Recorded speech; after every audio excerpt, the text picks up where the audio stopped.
All right, this is going to be a tutorial video on how to use or create a Google form. All right, I would normally start from my waffle, go down to the different apps that we have. We got Google Forms.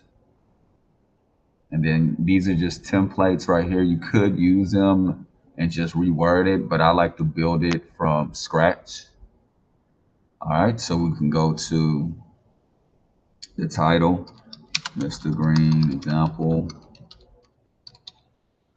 When you do that, it automatically changes right there. You can give a description of what everything's about.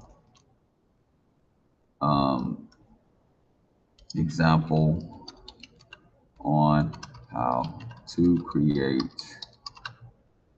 survey. Okay.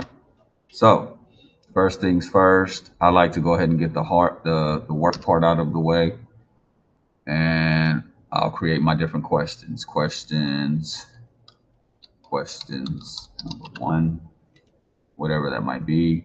You can either choose to keep it like a short answer or paragraph, or you might choose to do multiple choice. Multiple choice, I would usually do true and false, checkbox, drop down. Those are all really similar. The biggest thing is that you put the answers. Number one, so it's put true. Add another option. Sometimes you got to hit that twice. False, and sometimes it's like a smart device. It'll fill it in for you. Okay. If you want to duplicate the question, let's say it's a question that has a lot of the same answers. You just change the answer and keep change the question to keep the answers, and you can just duplicate it, and you can make it required to answer. That way they can't submit it. And if you want to add a completely different question, I just hit the plus sign. You can import questions. You can add text and title description.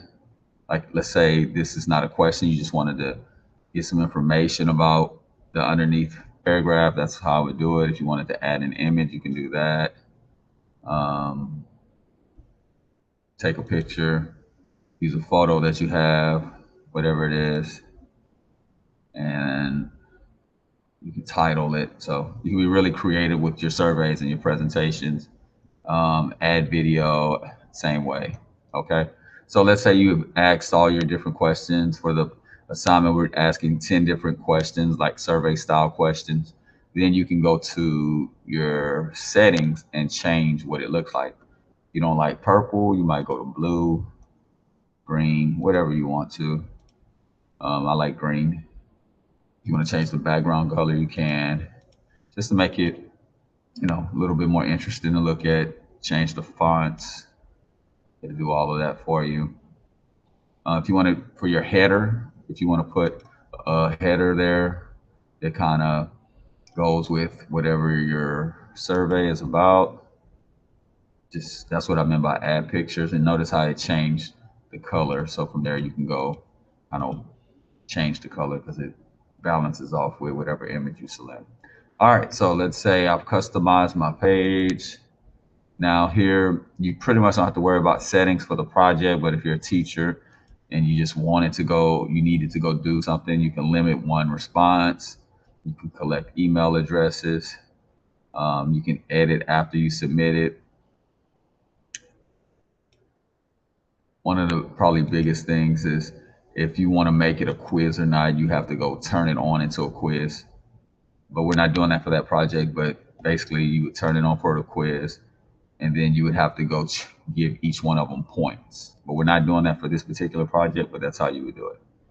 So if you did decide to do that, then you would have to go click on each question and say how much the question's worth. If it's worth 10 points, 15, 20 points.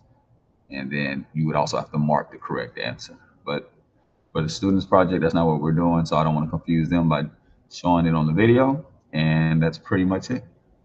Hopefully that was helpful. All my students, email me if you have any questions. Stop recording.